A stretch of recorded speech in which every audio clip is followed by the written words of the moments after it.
ଅଞ୍ଚଳର ଜଣାଶୁଣା ଆମ ଭଞ୍ଜ ମହିଷା ଶ୍ରେଣୀ ପୂର୍ବରୁ ସହିତ ଅଛନ୍ତି, ଏବେ ମଧ୍ୟ ଆମ ସହିତ ଅଛନ୍ତି ଯିଏ ଆମ ନିର୍ଦ୍ଦେଶକ ସେଇ ନମସ୍କାର।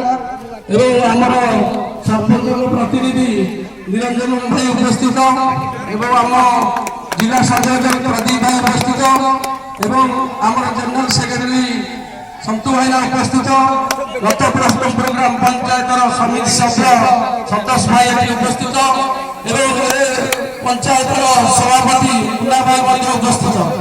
ଯାହା ହେଉ ଆଜି ଏକ ଖୁସିର ବିଷୟ, ଆମର ବିଗତ ବର୍ଷ ସରିଯାଇଛି, ନୂଆ ବର୍ଷ ଆରମ୍ଭ ହେଲେ 2026ର ପ୍ରଥମ ବୈଠକ ସରସ୍ୱତୀପୁର ଗ୍ରାମ ପଞ୍ଚାୟତରେ ଆରମ୍ଭ ହୋଇଛି ଏବଂ ଏଠାରେ ଉପସ୍ଥିତ ଥିବା ମୋ ସାମ୍ନାରେ ସମସ୍ତ ମା ଭଉଣୀ ଏବଂ ମୋର ଯୁବକ ସାଥୀ ଏବଂ ଗୁରୁଜନ ସମସ୍ତଙ୍କୁ ଆଶୀର୍ବାଦ ନେଇ ସମସ୍ତ ଶୁଭକାମନା କରି ନବବର୍ଷର ନମସ୍କାର ହେଉଛି ଏବଂ ସଭା କାର୍ଯ୍ୟ ଆରମ୍ଭ କରୁଛି।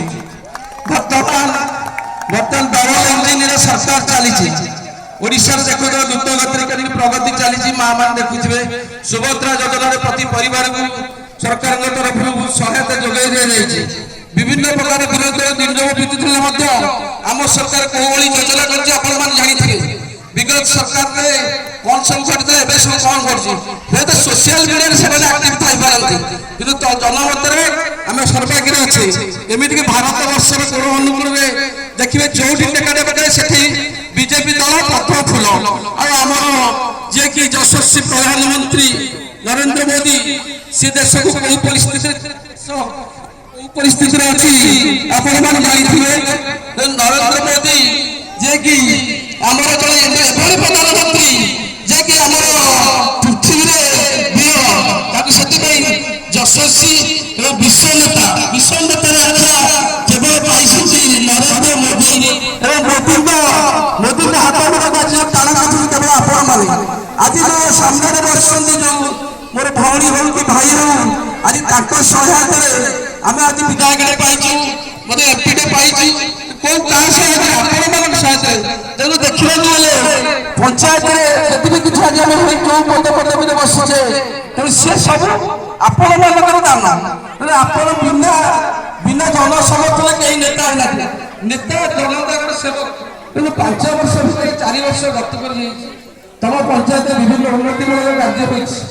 ଯେକି ତମେ ଏଭଳି ଗୋଟେ ସରପଞ୍ଚ ପାଇଛ, ପୂର୍ବରୁ ତ ବହୁ ସରପଞ୍ଚ କେବେ ବୈଠକ କରିବାକୁ ଗଲେ ଦେଖିନଥିବେ।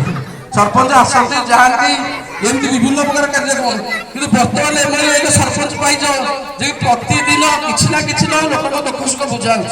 ଆଉ ସବୁଠୁ ବଡ଼ କଥା ହେଲା, ବିଗତ ସରକାରରେ ଲୋକ ଘରଟିଏ ପାଉଥିଲେ 10 ଟଙ୍କା 5 ଟଙ୍କା, ଏମିତି 20,000 ଟଙ୍କା ତାଙ୍କୁ ନିଆଯାଉଥିଲା। ବର୍ତ୍ତମାନ ସରକାରରେ ଡିଜିଟାଲ କରାଯାଇଛି, ଇଣ୍ଟରନେଟ ମାଧ୍ୟମରେ। ଚିନ୍ତା କରନ୍ତୁ, ଟଙ୍କାଟା ଆସୁଛି ଉପରୁ, ତଳେ ବି ଟଙ୍କାଟା, ସେତେବେଳେ ଟଙ୍କାଟା ଆସିଲେ ତଳକୁ ଆସିଲା କିଛି ନଥିଲା।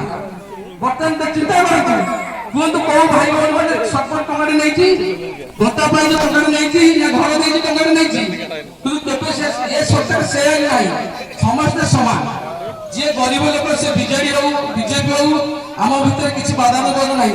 ଯିଏ ବି ପହଞ୍ଚ ସରପଞ୍ଚ, ସବୁ ସରପଞ୍ଚଙ୍କୁ ନେତାଙ୍କ ନିର୍ଦ୍ଦେଶ, ସମସ୍ତେ ଜନତାଙ୍କ ପାଇଁ କାମ କରିବେ। ତେଣୁ କିଏ ଯଦି କୋଉଠି ଟଙ୍କାଟେ ଖାଉଛି କମ୍ପ୍ଲେନ ବି ଆପଣ କହିପାରିବେ। କିନ୍ତୁ ଏ ପଞ୍ଚାୟତରେ ଗୋଟିଏ ଟଙ୍କା ସରପଞ୍ଚ କାହାଠୁ ନେଇଛନ୍ତି କି? ବିଗତ ଦିନରେ ଆପଣମାନେ ଚିନ୍ତା କରିବେ, ଆଗୁଆ ଘରଟିଏ ପାଇଗଲେ 20,000 ଡିପୋଜିଟ୍ କର, କିନ୍ତୁ ଇଏ ସରପଞ୍ଚ ଟଙ୍କାରେ ଆପଣଙ୍କୁ ନେଇନାହାନ୍ତି। ବିଭିନ୍ନ ପ୍ରକାର ଉନ୍ନତିମୂଳକ କାର୍ଯ୍ୟକ୍ରମ ଚାଲିଛି। ଆଉ ବି ଆମର 13 ବର୍ଷ ହେଇଗଲା, ତା ଭିତରେ କଣ ଆମର ଏମପି ନଥିଲେ, ଏମଏଲଏ ନଥିଲେ। ଏଇନେ ବର୍ତ୍ତମାନ ଏମଏଲଏଙ୍କ ପାର୍ଟି, ବିଧାୟକଙ୍କ ପାର୍ଟି, ସରପଞ୍ଚଙ୍କ ପାର୍ଟି, ତିନୋଟି ପାର୍ଟି ମିଶ୍ରଣ ଯୋଉ ଉନ୍ନତି କାର୍ଯ୍ୟ ହଉଛି, ସେଟା ଆଗରୁ ଏବେ ବହୁତ ଉନ୍ନତି ହବ। ତେଣୁକରି ଆମେ ଆମ ସଂଗଠନ ମଜବୁତ ରହିବ, ସେଥିପାଇଁ ଆମେ ସମସ୍ତେ ଜୋରଦାର ପ୍ରୟାସ କରିବା।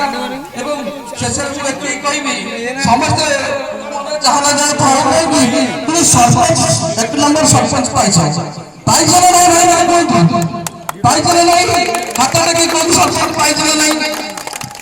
ଠିକ ସେଇଭଳି ମହାମାନଙ୍କର ମନରେ ଆସୁଛି। ଆପଣମାନେ ଦେଖନ୍ତୁ, ବିଗତ ସରକାରରେ ସିଏ କଣ କରୁଥିଲେ ନା, ଇଲେକ୍ସନ ଟାଇମ୍ ଆସିଲେ 5 ବର୍ଷ ନେଇଲେ।